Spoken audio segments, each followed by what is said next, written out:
তাই যে প্রশ্নটার জবাব এত কাল থেমে আছে, শুনবো তোমার মুখে, সত্য করে বলবে তো?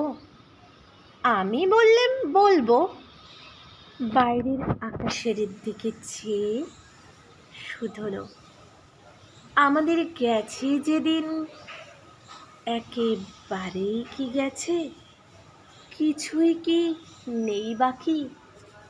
একটুকু রইলেন চুপ করে, তারপর বললেন, রাতের সব তারাই আছে দিনের আলোর গভীরে। খটকা লাগলো, কি জানি বানিয়ে বললেন নাকি? ও বললে, থাক, এখন যাও ওদিকে। সবাই নেমে গেল পরের স্টেশনে, আমি